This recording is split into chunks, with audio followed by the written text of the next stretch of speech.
If anyone doubts the sheer might of the security services in Venezuela, take a look at this.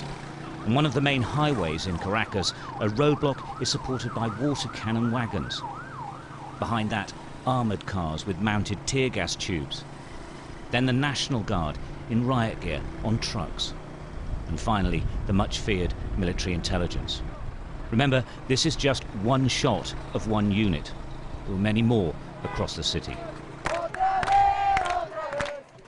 There were rallies for both Juan Guaido and Nicolas Maduro.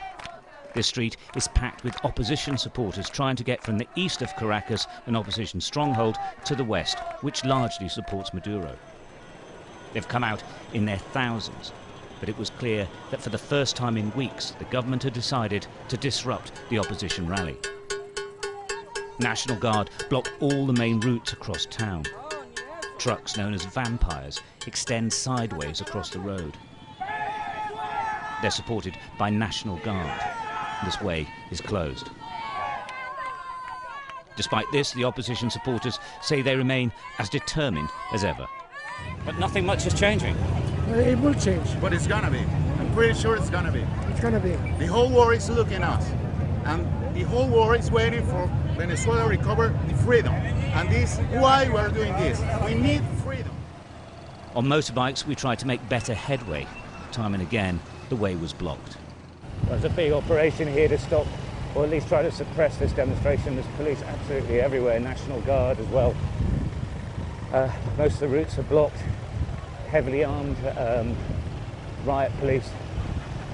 We're trying to find our way through, but it's quite clear that this is a concerted effort to suppress the rallies that have been absolutely huge for weeks. And finally, in the west of the city, we found the rally and Juan Guaido on the roof of a car. There were thousands upon thousands here. Nobody could really hear him, and nobody really cared. His actions said it all, and they loved it. Despite the military and the police attempts to try and stop large numbers of supporters coming here, they've singularly failed to do that. They've definitely stopped people from the east of the town, but not from the west side. The numbers here are absolutely vast again. No stage, the people who were setting up got arrested.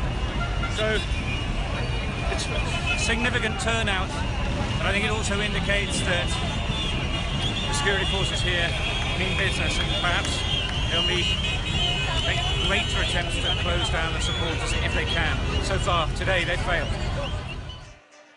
Supporters of Nicolas Maduro also took to the streets in Caracas.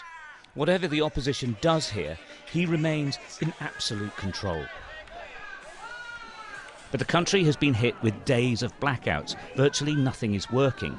It's brought absolute chaos. This is a fuel queue in an oil-rich country. Ironically, it may not be a political power struggle that damages Maduro, but a much more mundane and perhaps more dangerous power cut. Stuart Ramsey, Sky News, Caracas.